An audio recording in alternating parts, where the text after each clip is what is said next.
Hi, this is Chris. I'm going to do a show and tell today of my 52 tags handmade challenge by Anne Brooke Textile Artist.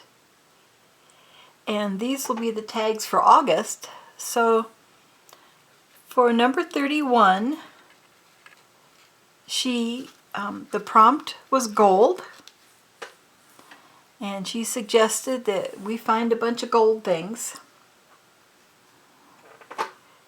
And so I have some vintage buttons. I have some gold beads, teardrop beads, some gold colored tiny safety pins, and then this trim that has gold on each side and mesh in between.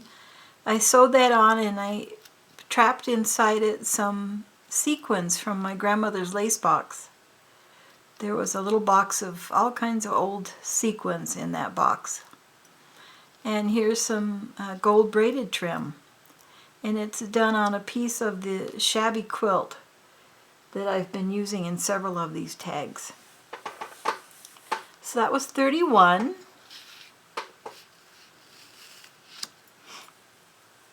And 32 was daisy stitch.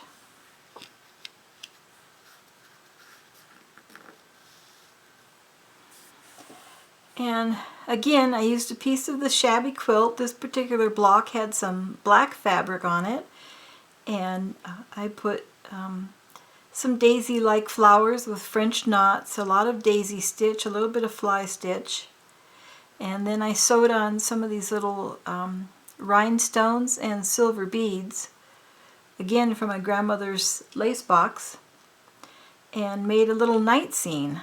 So these are like night blooming flowers, and these are the stars. And I'm real happy with that one. I'm happy with both of these. Number 33 was flags. I wasn't really sure what to do with this one. This was a challenge. So I just ended up doing some layers like Anne demonstrated, and some old buttons, a little safety pin, and then it made me think of ship's flags on a small sailing ship in the harbor, so I put, "Ahoy, matey, come aboard." And so that was flags for number 33. Number 34 was grab a cuppa. This was a challenge for me.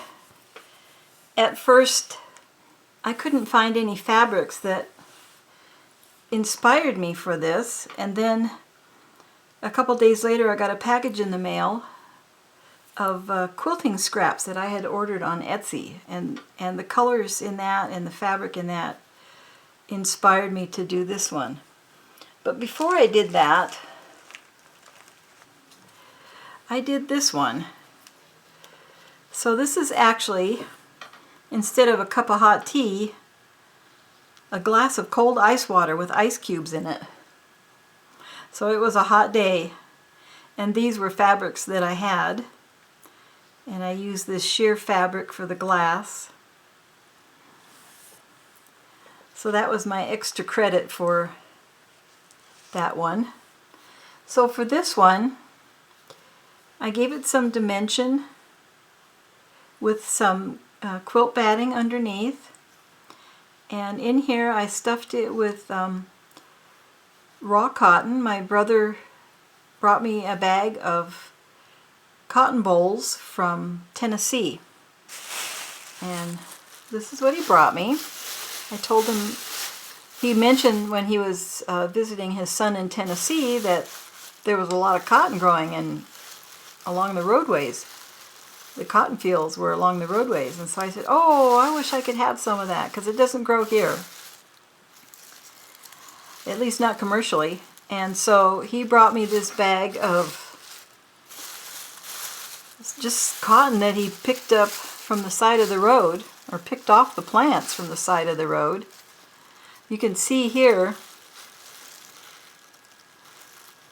it spreads apart. if you've never seen raw cotton, it's pretty interesting. All these fibers grow, and then in the center is the seed. And so there's the seed. And all these fibers grow around those seeds, and that's what they spin and make into yarn.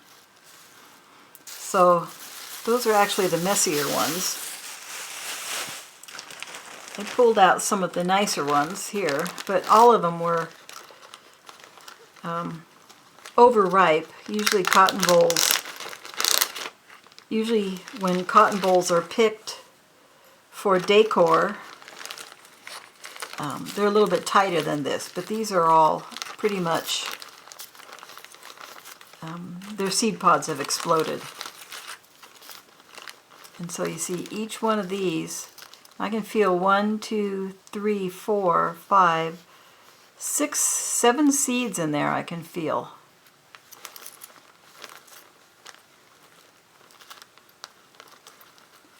And so back in the days, people used to have to pull those fibers off the cotton by hand until they invented the cotton gin. So I used those fibers, and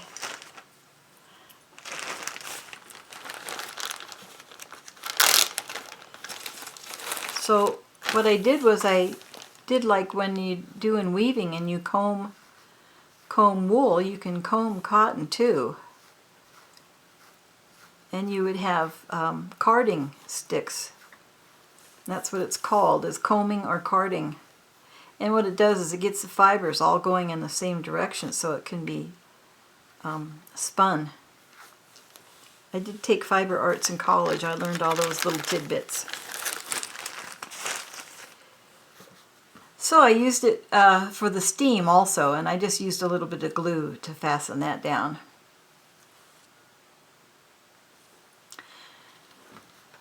So that was number 34. And then 35 was difficult too. And it's very simple. It was just 3 buttons. And she said to use a piece of fabric that you've been hoarding. Well, I don't have a lot of fabric. I haven't really done a lot of quilting or needlework in many, many years. And this particular fabric was an upholstery sample that I found at the thrift store, and I have been hoarding it. I was afraid to cut into it, so I did cut into it.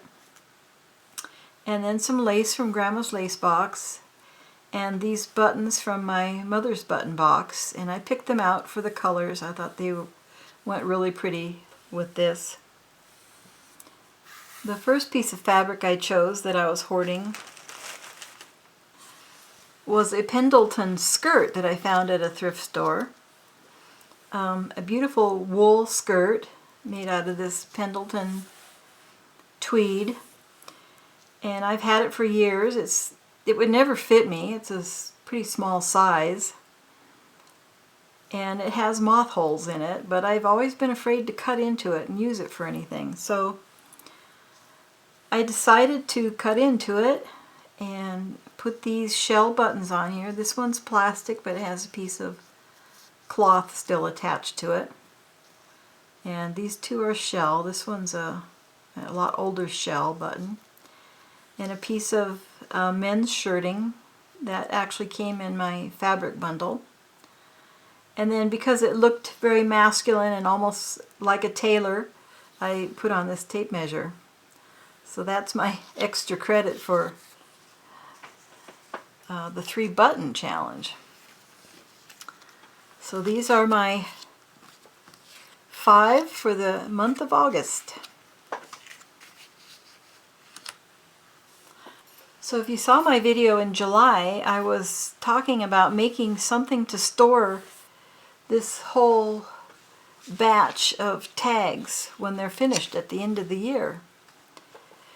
And I showed that I was making like a sort of a hat box. So I'll show you my progress on that.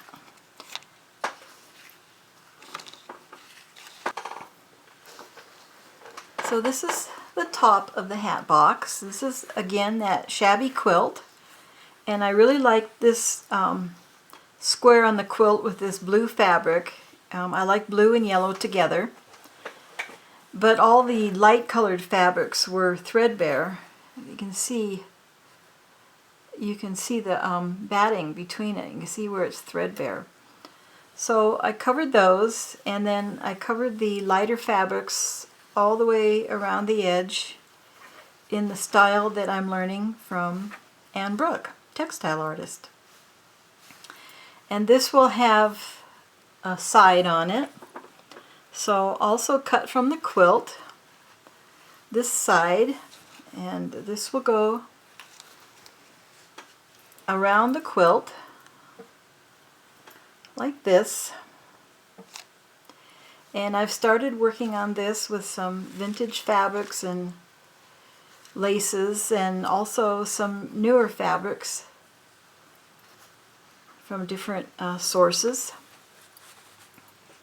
And then it'll probably have a zipper around it, and it will open up, and this is the base.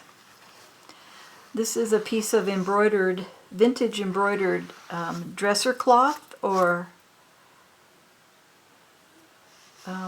table runner. I'm not sure. It was already cut when I bought it. And I have in there, I have a piece of batting underneath that, and a piece of old dishcloth underneath that, and then I stitched around all these, and then I put in a piece of foam core, and then I put another piece of the quilt on the bottom. And I had to cover the lighter parts of the fabric because it was threadbare like this here, and then I stitched it on my machine just to hold that together. So at the end of the year I may have that finished. I've done quite a bit on it so far. I put right here the date 2021, and I may add a few more pieces to the top. So that's how I'm going to store my tags when they're done. They'll just be like a nice circle in there. Those are my tags for August, and I'm looking forward to checking out what other people have done too. I like to wait until I finish mine before I see what other people have done. Unless I'm really stumped, then I might go on to Instagram and try to get some ideas. So thanks for watching, and have a great day crafting. Bye bye.